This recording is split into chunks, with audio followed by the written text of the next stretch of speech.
So I'm going to get us started. So welcome, everyone. Thank you guys for making it today. We have a very special guest, Washington State Supreme Court Justice Steven González, soon to be Chief Justice. So as a lot of you guys all probably know, our justice system has been front and center recently, and we are so fortunate to hear from one of the top judges in our state. Justice González was appointed to the Washington State Supreme Court on January 1st, 2012, and has been elected twice to two 6-year terms in 2013 and 2019. Prior to being on the Washington State Supreme Court, he was King County Superior Court trial judge. He practiced both civil and criminal law as an assistant United States attorney, a domestic violence prosecutor for the city of Seattle, and in private practice. As a public servant in a position of exceptional consequence, Justice González has a unique perspective on bringing integrity to his work. He's asked to make decisions on significant disagreements that can have lasting impact. He must perform his duty while setting aside his personal beliefs and focusing on the issue at hand, and weighing the facts brought before him and the other justices. When we met with him earlier this week, we talked about the importance of culture, especially in the judicial branch. How two justices can argue strenuously one minute, then be on the same side the next, and the level of trust that's required to run that spectrum of relationship engagements. That level of trust is so important to achieving well thought out decisions and maintaining integrity in our systems. But before I introduce Justice González, I'd like to mention just a few logistics for the meeting. First, we're going to place everyone on mute so we can cut down on the background noise. If you have a question or a comment, you can either raise your hand, which you can do through the participant, if you open up the participant window, or I believe you can do it just clicking below, or you can type your name into the chat, or you can type your question into the chat. Yvonne, our Secretary Treasurer, will be monitoring that, and will call your name so you can ask it yourself if you'd like. Doing a remote meeting is really challenging. We've all been doing tons and tons of these things, and they can be a little bit disengaging. And to help with that, and if you're comfortable, we ask that you turn your video on. One quick thing though, if you do turn your video on, please disconnect from your VPN so we don't bog down the network too much. And then finally, Yvonne mentioned it earlier, but I'd like to mention it again, we are recording this so we can publish it on the GDMA website. So with that, Justice González. Thank you. It's good to be here. I'll start by explaining my background. The picture behind me is of a musical instrument in the governor's mansion, and perhaps it was Department of Enterprise Services, I'm not sure, who put a plaque on top of that fine furniture that says, "Please do not place glasses or plates here." And on a trip to the governor's mansion, the first thing I did was put my glasses right there in front of the sign and take a picture of it, despite the prohibition about putting glasses there. And I used this photo when I talk to students about what it is the Supreme Court does. A good part of our caseload is a case that asks us to interpret a statute that's been passed by the legislature. And I say to the students, if I'm charged with violating the law prohibiting glasses from being placed on furniture in the governor's mansion, I've been convicted of that, and you're the Court of Appeals judge. How do you decide whether that conviction should stand or be reversed? In fact, did I violate this law? So what do you all think? Anybody who thinks I'm guilty, you want to pipe up and say, clearly I have intentionally violated the plain language? Yeah. So this is how I get the students going, and some of them want me thrown in prison for a long time, and others come up with ideas and say, well, it says please don't, it doesn't say you must not, and it's not clear if this applies to this kind of glasses, and so they come up with all kinds of ideas, including legislative intent, which is brilliant, and the students often get there very quickly. Well, what did they mean when they passed this law? And I say, well, we don't get to consider what the legislature intended unless we first find that the language is ambiguous. And what's ambiguous about the word glasses? And so we talk that through as well. So that's a flavor of what I do in trying to get everyone involved in this democracy and understanding the different branches of government, what we do, what the Supreme Court does, and how to be careful when you read language. That's my job all the time.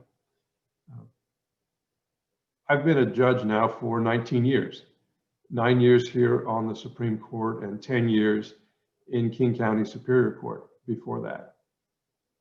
Nonetheless, I am frequently told, I was told when I applied to be a Superior Court judge for appointment, I was told when I put my name in for the Supreme Court, and I have recently been told when I was nominated to be the next Chief Justice that I might not be ready yet. And I find this very interesting because 2 of the 3 previous Chief Justices had far fewer years as a judge than I have now. And I wonder why I get that sort of question. And sometimes I think that it is race related. But another thing that I'm frequently told, not by people of color, another thing I'm frequently told is that you see race as a factor more often than it might be. And it might be that people just don't like you. So I'm comforted by the thought that it's personal rather than my demographics that makes people react negatively or to think that I'm not quite ready, as if that's somehow comforting. So one of the leadership struggles for a person of color, and I'll start that topic out, is recognizing bias when it exists, both in an institution or in an individual, but not overreacting to it and navigating the resistance to the discussion of it, because even raising it as a possibility can result in the accusation that you're playing the so-called race card. So this is a complicating factor. Early on, when I was a Superior Court judge, I remember going to the dentist for a teeth cleaning. And I'd been going to that dentist's office for a long time, but there was a new dental hygienist. And as she was cleaning my teeth, you know, with the sharp instruments in my mouth, she said, "I read your chart, it says you're a judge. You don't look anything like a judge." And I thought, well, she's got some very sharp things in my mouth, so I better be careful about what I say. And I had some time to think about it. And when she finished, I said, and I'm not suggesting this is how you should address these issues when they come up, but when she was finished, I said, you know, we don't all look like the stereotype of our chosen profession, but you look like a dental hygienist. Not the nicest thing I've ever said. She, to her credit, chuckled and said, "Oh no, I just mean that you have a full head of hair, and I figure judges should be bald by the time they become judges." And so we laughed about that, and I think we both thought a little bit about what that interaction meant. Another quick story, and then I'll change theme. When I was in law school, I went to UC Berkeley for law school, and when I finished my first year, the economy wasn't doing great, but Asia was booming, and there was a big push to get lawyers who had experience in East Asia. And I speak Japanese and Chinese as well as Spanish, so I was being recruited by national and international law firms. And so despite a number of my classmates having no interviews, I had a bunch of them lined up. And as I was sitting outside of the room for my first on-campus interview, one of my classmates walked by and she said, "I wish my name was Gonzalez so I could get an interview." So in her mind, this was an affirmative action gift to me, and she unfairly wasn't getting interviewed. And again, I'm telling a story on myself. I'm not suggesting that this is how we engage and have meaningful discussions with people about race, but I was upset by that. Right before I'm about to go in the interview, I was mad. And I said to her, "Well, if you weren't stupid and monolingual, you'd have a better chance."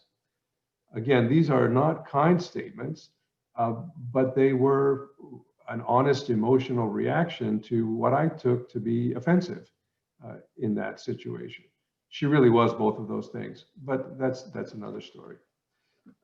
So how will you in your life, if you're challenged as a leader, if you're questioned, if your legitimacy is called into question, and you think it might be because you're a woman, because you're gay, because you're Black, or any number of those things, but you don't know. Because I certainly know that there have been many times in my life where it was a factor, but I'm not always sure that it is in a given situation. And that is the level of difficulty, I think, that we face in leadership roles. One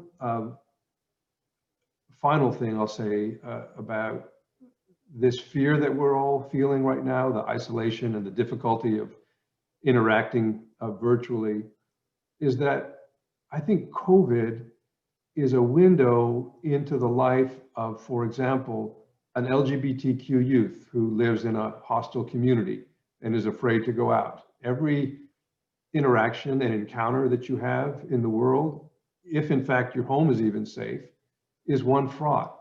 It's full of peril. And I think we're all experiencing that now with COVID. But imagine yourself to live with that sort of pressure constantly, every day. I think there are many people who have. And so I just suggest we need to give each other a little bit of space, a little bit of grace, and I'm hoping that that will continue even after COVID. It's certainly not going on right now. I have always gotten some degree of voicemail, email that's critical of decisions that I or the court has made. But lately, it has been at an unprecedented volume, and the message has been vitriolic. It has been hateful. It has been disrespectful in a way that I've never seen before. And I'm struggling with that. Who do you respond to? Who do you answer? And who do you simply ignore? Who is a troll and who is just someone critical of you? And what is the difference between those two things? And how flexible am I in my views? Am I also being too strident about something, and do I need to listen a bit more? These are some of the things that I'm thinking about as we try to integrate two new members of our court who both joined right in the midst of a pandemic. The challenge of including them in the culture, of updating and growing the culture to be one more inclusive of them as well. How do we operate now as a court with 4 people of color? When I joined this court 9 years ago, I was the only person of color on the court, and there had only ever been one, and he had retired 10 years before I joined the court. My view is that mixed groups, that is heterogeneous groups, diverse groups, and the research supports this, make better decisions.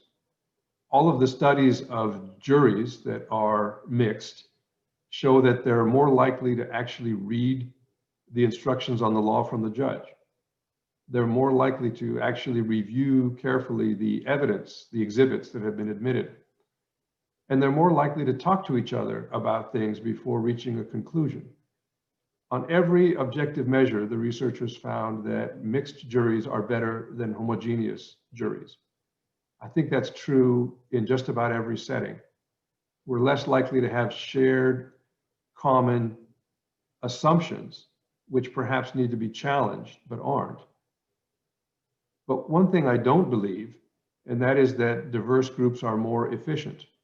Just because we come from different places means it's going to be more work, it's going to be harder. And when we encourage and invite diversity, we're not asking for people to be at the table with us so that we feel better because they're there. It's actually going to make our work harder. We're going to have to change and stretch and grow and listen. And so we have to be prepared, I think, for better outcomes, but less efficiency, and sometimes more disagreement and strife on the way there. There are a number of other things that I've prepared to say, but I'd like to stop for a moment and just say, anyone want to react to what I've said so far, or ask me a question about it, or share a similar experience?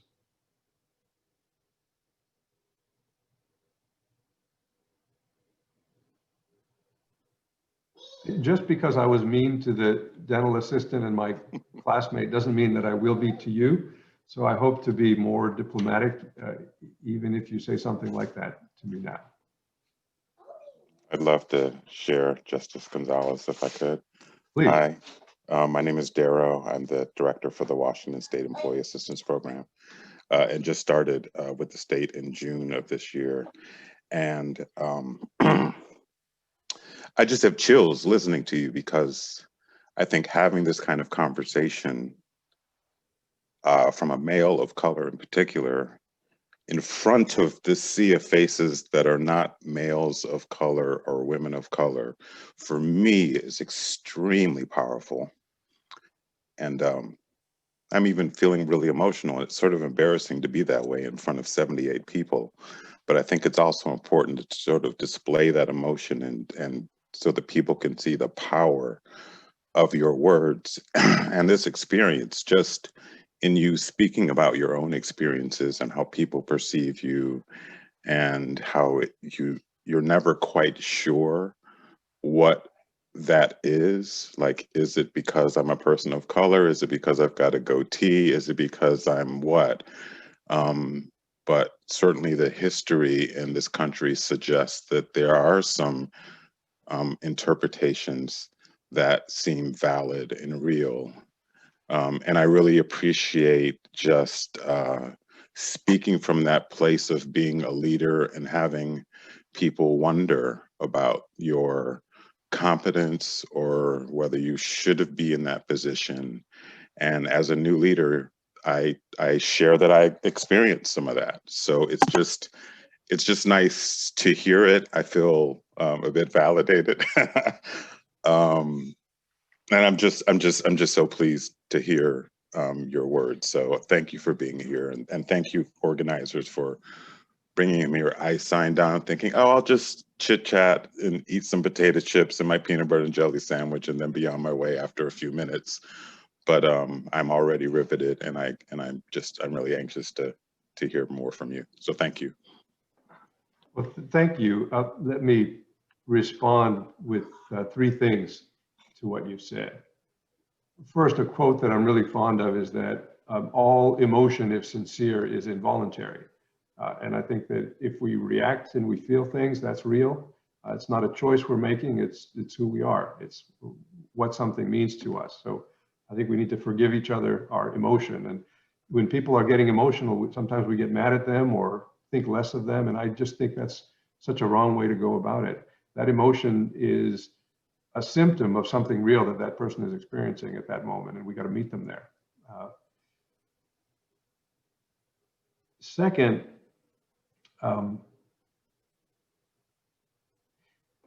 another question that I get, and it's a bit of a joke really, so forgive me for putting it this way, is that people will ask why am I angry, or why more particularly or more broadly rather, are men of color or people of color so angry? And I think that's an example of the inability to see the world from someone else's perspective. Because when I hear that question, I think that's not the question in my mind. I don't wonder that. I wonder why you keep pissing me off over and over again. And it's the other side of the very same question. Why are you mad? No, why are you making me mad? I look at the national leader talking about Mexican judges, when there's a judge who is an American of Mexican descent, and somehow trying to diminish his stature just because of that demographic. And I think, why are you pissing me off? Why are you doing that? That is so unnecessary and harmful. So there are lots of reasons why we might be sad or angry or quick to react with an emotion. And I think right now our reserves are depleted. I think we're all stressed and tired and less able to cope with those things that we could otherwise just let roll off our back like water off of a duck. I think it's harder to do that. So I'll make those 2 points instead of making 3. And I really appreciate you speaking up and making me feel welcome. Anyone else?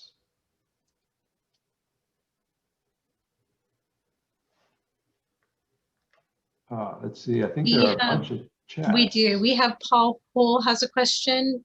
And Paul, you're welcome to unmute yourself and ask it directly to Chief Justice González yourself. Sure, thank you. Yeah, I was just curious as you talked about the challenges of less efficient, harder work, more disagreement and strife. As you as a leader facilitate, help people, lead people toward making better decisions, how do you hold that space for them? What kinds of approaches do you take, context do you set to provide that for them? Yeah, I think it takes being direct and acknowledging that. I think it's important to know what your values are, to have a mission statement, to say that one of our values is hearing from everyone, respecting people's different perspectives, life experiences, desires, comfort levels, and be explicit that that's what we're doing. And that means people are going to say things that hurt other people, or they're going to disclose emotion or background that is painful for them. We have to be willing to let people do that, and then not just say, oh, this is getting too difficult, let's stop, and then go away, leaving people with a wound that's been opened up and then just ignored.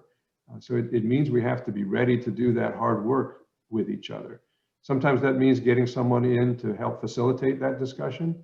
Other times it means reading things together and talking about them together and agreeing on those rules and that background and the respect that you're going to have for each other.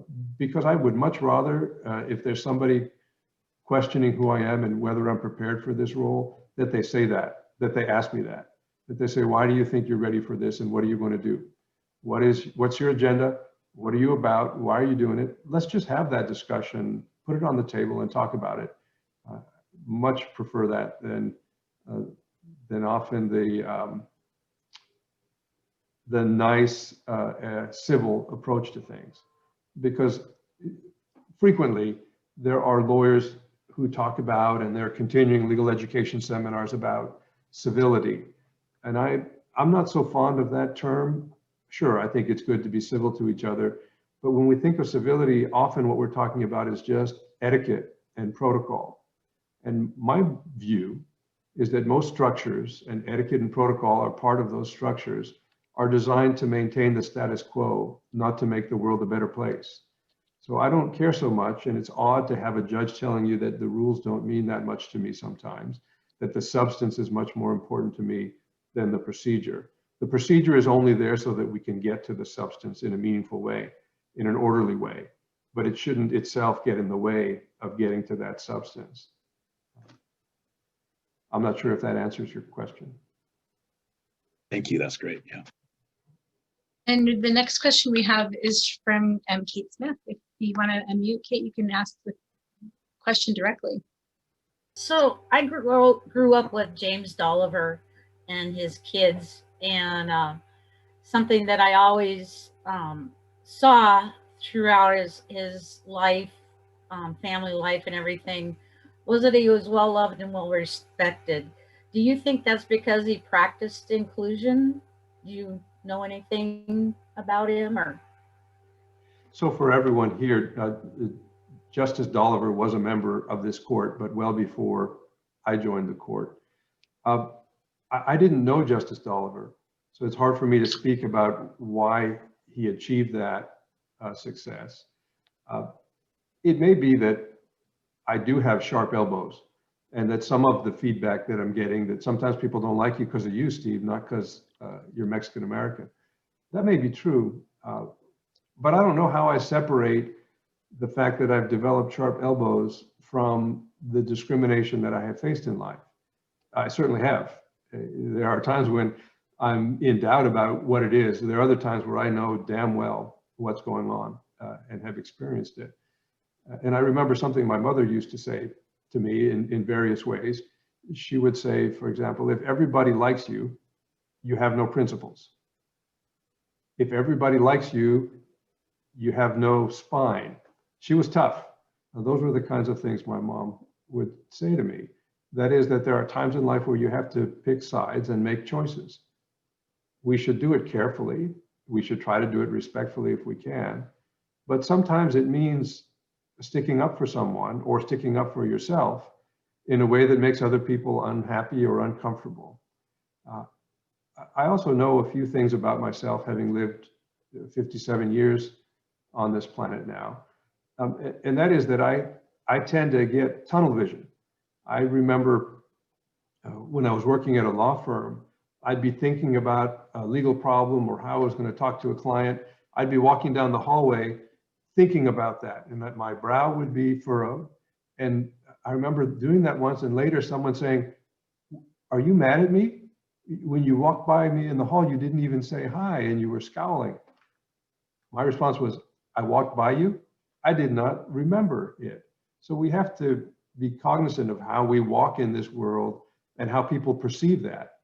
And if they don't know you well, if they don't trust you, if you're an other to them, they're going to read all kinds of things into just you being you and give it a negative spin, or get defensive about how you have made them feel, even if you didn't mean to. And so I recognize, see, I'm an introvert. I would much rather be socially distanced in the first place. So in some ways, this pandemic is perfect for my personality. It means I'm not going to a whole bunch of dinners with people and smiling when I don't feel like smiling. So that's just who I am. I would much rather do the work, talk about what we need to, and then have my social life be a separate thing altogether. But we each have our idiosyncrasies. And so Catherine, I really appreciate your question, but I don't actually know Justice Oliver personally. The next question we have is from Tara, and then behind her it'll be Stephanie. Yeah, hi.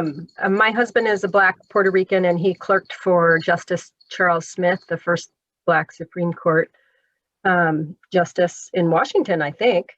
And much of what I've learned about race, I learned from him. And without that benefit, I would be so much more naive. And I think as a white person, there's a lot of us and a lot of people that are struggling with that same issue. And I think the Black Lives Matter movement has helped a lot, bring so much to light. And it's unfortunate that it had to get to that point, but it's helped a lot, I think, in many ways, and bring it to light. And so I guess my question, Judge González, to you is, those stories you told earlier in today's time, would your reaction be the same? Or, I'm just thinking, how can we benefit people that are simply naive to some of the issues that people of color face on a daily, moment by moment basis? Yeah, well, I think I would put the dental hygienist in the naive category. Mm-hmm. My classmate who made that comment to me, I'm not so sure. That was jealous. It came from a place of jealousy. Yeah. I choose my battles. Now that I'm a Supreme Court justice and the chief-elect, I have to be careful what I say and how I say it, even though I'm not being that careful here with all of you today. But we don't always have enough energy to deal with every single thing that comes up every day. And so sometimes people will say things and I'll think, not worth my time today. I'm not spending my energy there. Just let it go. I might not like it. There might be lots of things I'd like to say, but I got other things that I don't want to get distracted from. I need to do that. I'm that person again with the blinders up and the furrowed brow. Other times I think that's just not okay. What just happened may not be about me. It might be about women. It might be about Blacks. It might be about Asians. Frequently, I'll hear people say anti-Semitic things. They likely don't know that I'm Jewish. But I think it's really important that we, when we can, speak up, especially when the comment is about another group aside from ours. It's really important to be an ally. Thank you. And Stephanie, you have the next question. Thank you so much for your time, Justice González. I was wondering, you mentioned earlier that the rhetoric or criticism that has been coming in has sort of amped up recently, and that seems to be sort of a trend across the country. I'm wondering if it's risen to a level where you are concerned for your safety, and if so, is there anything that the state or municipality or anything that can be done to sort of protect our public officials and make them feel safer in your mind? The answer is yes and yes. Some of the statements are very concerning.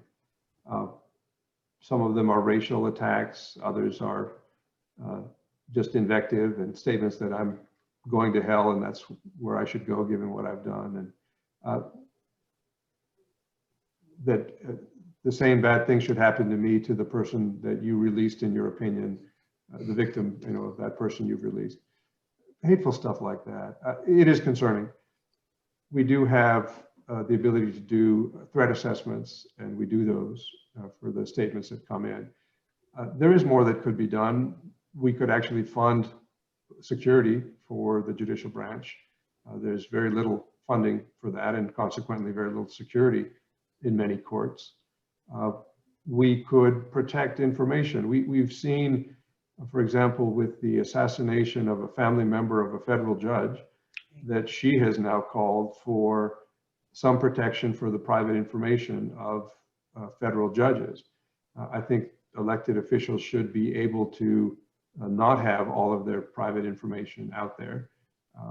That would be a legislative matter, though, not a judicial decision. So there are things that can and should be done. And it's so much easier to be nasty when you don't actually know the person you're being nasty to. And so the pandemic has just made it much more likely that that's going to happen. And I think that's a real factor in this. That and the level of discourse nationally and the way President Trump speaks about things, you can tell me that's a partisan comment, but there has been no president before who spoke that way about groups of people, about demographics, about the other party even. There are others who've done things to a lesser degree, but I think it's really brought down the level of discourse here. So there are a lot of factors. I'm hoping that once we're able to be together again and we have a president, as much as you might disagree with him, who's not going to be speaking the way the current one does, I'm hoping that'll turn down the heat just a little bit. Thank you.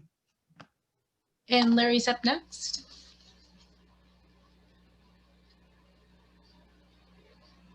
I can't hear Larry. He has to unmute himself.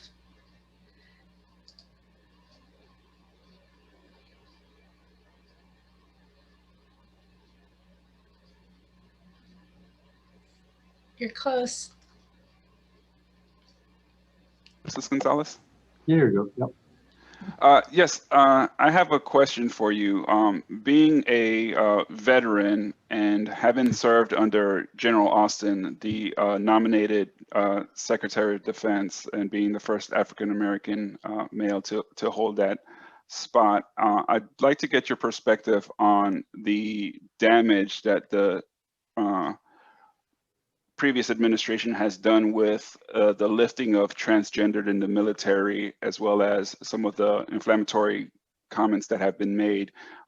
Understanding that our military thrives on the diversity of its soldiers, airmen, and Marines, how do you think that that would adversely impact large organizations that thrive in diversity going forward? Well, leadership matters. There was a time when in the military, the rule was don't ask, don't tell.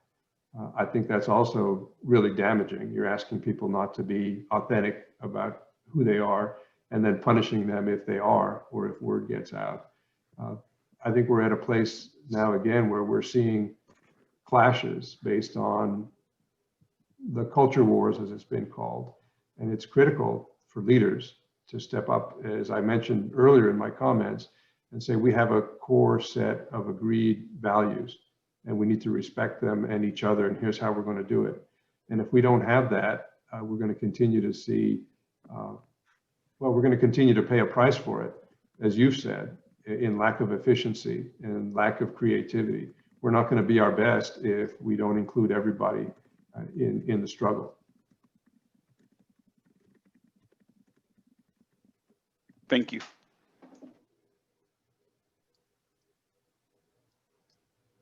Yvonne, are there more questions or how are we doing?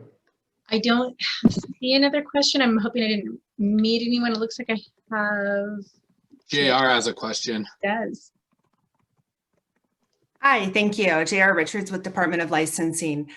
Earlier, you spoke to experiences, I think Josh mentioned it, but with your other justices where you're engaging in conversations where you may completely disagree on a topic and you're really hashing that out, and then you go into another moment, you know, or you walk out in the hall or you talk to them via Skype now, and you agree on something different, right, where you disagreed before.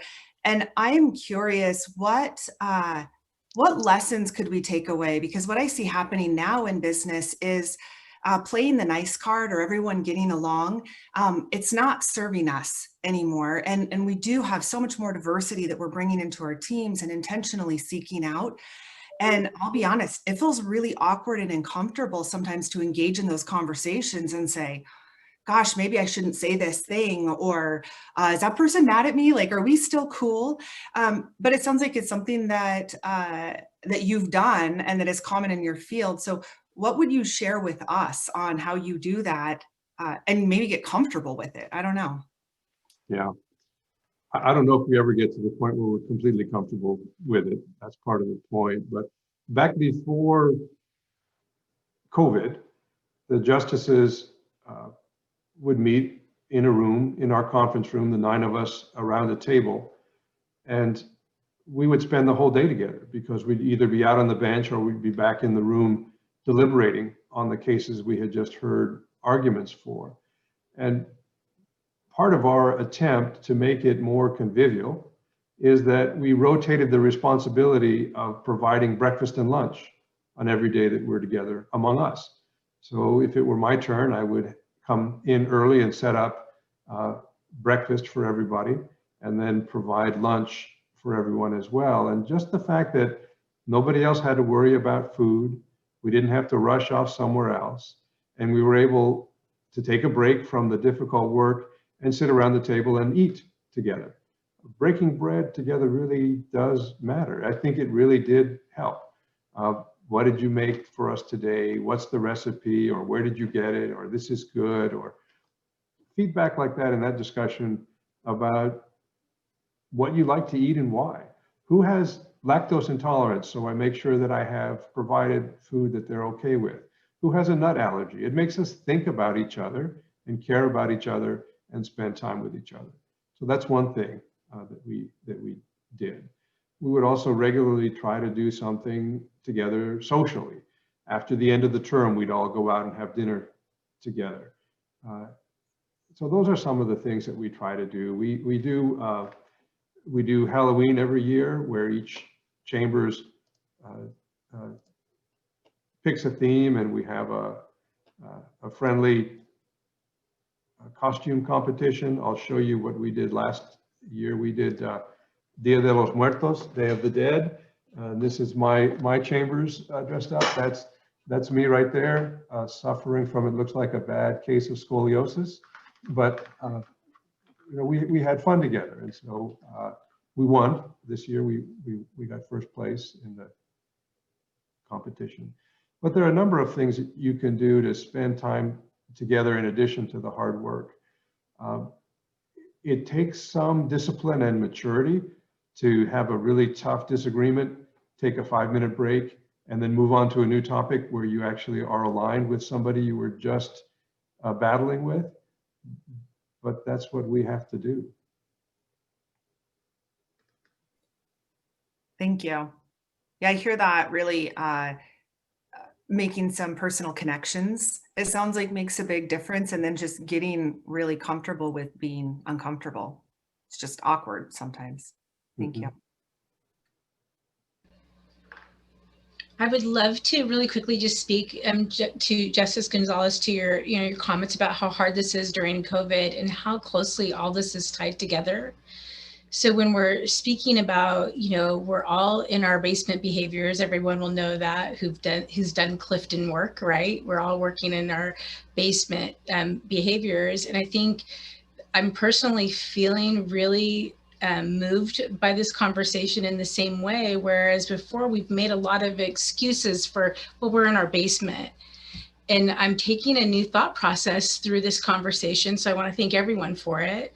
And that's to get maybe a little bit more curious about where people got their basement from.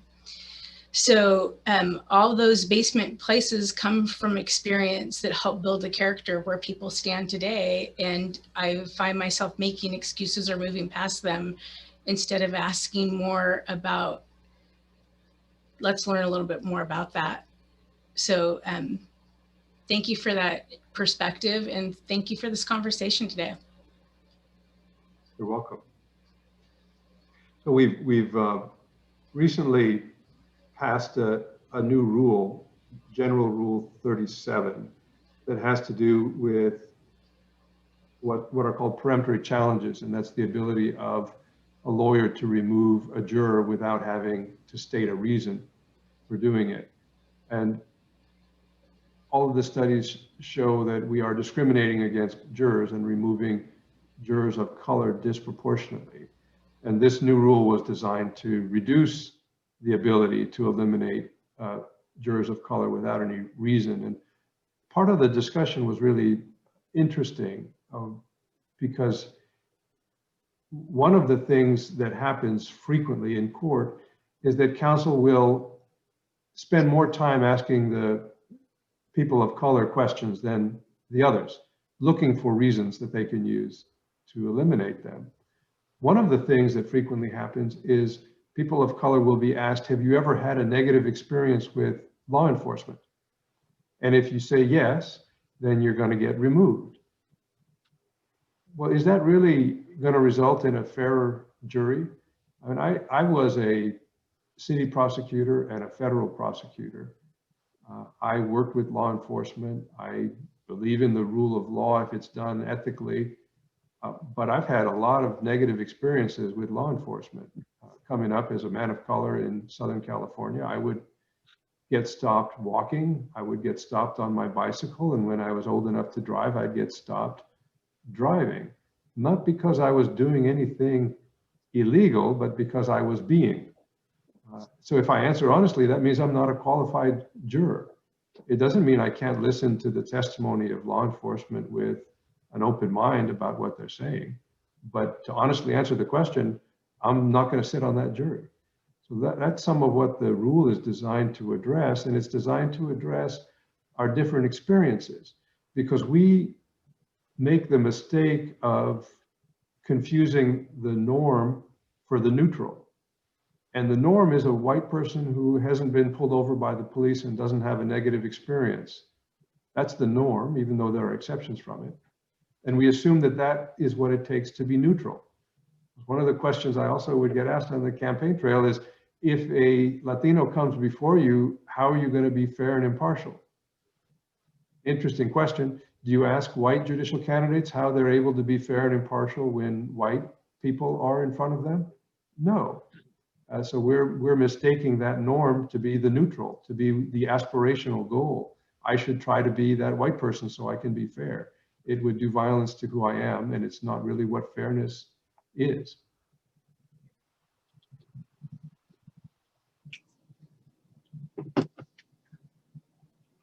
Josh.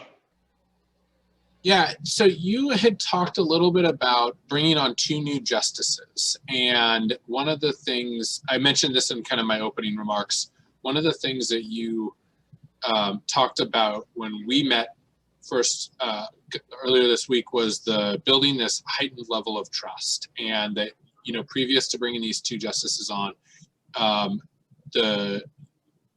you guys had been the longest serving set of justices in the state history. So now that you're the Chief Justice, you have 2 new ones. You know that trust is important and crucial to you guys being the effective deliberative body that you are expected to be. How do you do that? You kind of talked a little bit about that with breaking bread and things like that, but those are when we can do this in person. And now that we're remote, you know, can you share your strategies for doing that? No, it's a great question, and it's one that I'm struggling with. I'm not sure I'll succeed. I don't know that it plays to my skill set. My strength isn't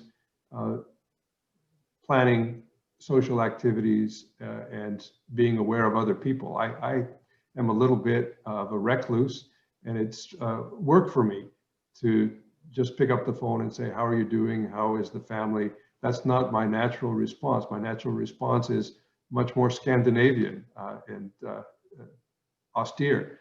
So I have to work at that. And so I have been setting a series of reminders on my calendar. Who did you talk to today? So I'll think, okay, who do I work with that I haven't talked to lately? So I'm trying to be intentional about it. I printed out the phone list for everybody who works here, and I put a mark by them when I talk to them. So I can look back at that list and say, oh, I haven't talked to so-and-so in a month, because I print out a new list every month. So at the end of the month, I know who I did and didn't talk to, and I make an effort to reach out to them. It sounds artificial. In fact, it is a little bit artificial, but it actually makes me be a better leader, to be intentional about that and not just assume that I'm going to remember everybody and talk to everybody. So those are some of the things that I'm trying to do. I'm also trying to be very transparent about the decision-making process and let everybody know what I'm doing. If they don't like it, they can tell me, but at least they'll know it and they won't be surprised by it later. I'll let you know in a few months how that goes. Thank you. And I have a follow-up question to your breaking bread and how you guys would make meals for each other. When we've done that, that's a great practice. And when I've tried that, it's often gotten quite competitive. It starts pretty low key and then somebody ramps it up. Do you guys, experience the same thing? Yes, and there are some people who are better cooks and food providers than others. And those who maybe are lacking in that area, we have encouraged them to go to restaurants and to cater instead of cooking themselves. And we'd be happy to take food that you bought rather than food that you made. So we give each other honest feedback about the quality of what we provide. It's all in good fun. We're all dealing with it okay. And in fact, I am glad that there's some people who really throw themselves into it. One of the people who's really good at that is one of our new members, Raquel Montoya Lewis. She is excellent in the kitchen. And so when she joined the court and we 2 months later had to go remote, she started delivering care packages to the other justices. And there'd be a note saying, this was prepared wearing a mask and gloves, and then it would all be individually packaged. And so, she's jumped right into the effort to make us better together and to continue caring about each other. That's great. Thank you.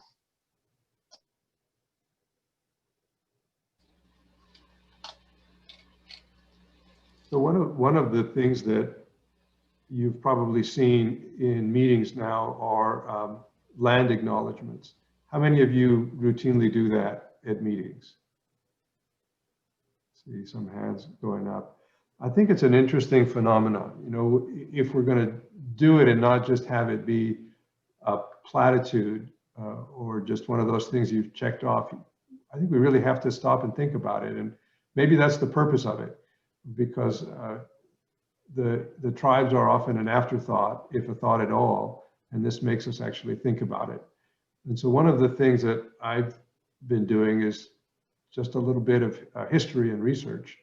And so the land acknowledgement that I've been giving lately is very different than mentioning what tribe used to exist where we do now. And that is research into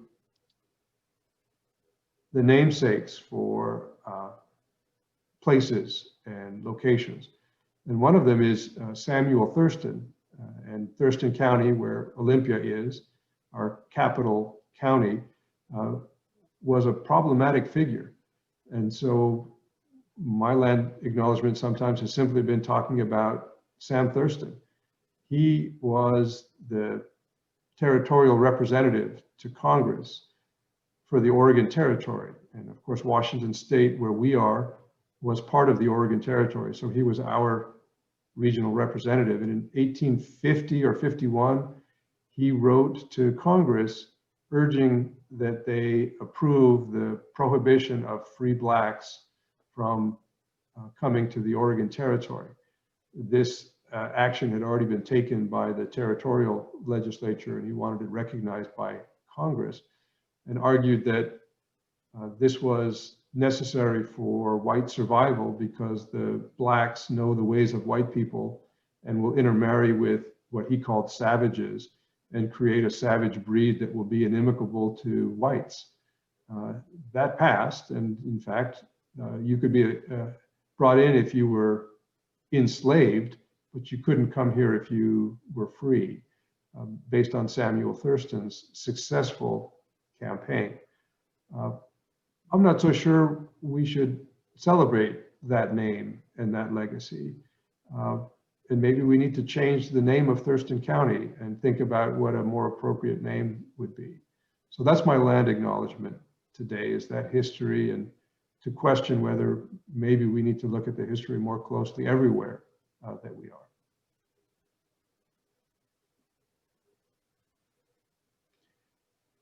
What time are we scheduled to go until, Joshua? We can go until 1, unless of course there are no more questions and your remarks have been wrapped up. We can, and you know, we have 6 minutes. It's not, you know, like we're ending super early. So I'll kind of follow your lead and the audience's lead on that. All right. Well, I just want to say thank you. I'm happy to stay here until the 1 o'clock and answer any more questions or listen to comments, but I appreciate the chance to meet with all of you, and thank you for putting up with my stories. Well, thank you so much. On behalf of, you know, GDMA and myself, I just, that was fantastic. And just, I want to give a shout out to Darrow too. That is really very impressive to just make yourself that vulnerable in front of so many folks. So thank you for doing that. That really is really, really impressive. You know, a couple things I'm going to leave with today is this: the idea of mistaking the norm for the neutral, and then kind of self-admittedly, I am not very good with land acknowledgements, and that is something I need to get better about. I do worry that about the platitude and making it authentic, and so I need to work on how do I do that for myself. So Justice González, thank you for bringing, thank you so much for coming today. It was just fantastic. And then thank you to everybody for taking the time out of your lunch hour. I know this can be a little bit challenging. I have to juggle kid eating schedules a little bit differently during this time, but thank you guys all for coming. This was fantastic.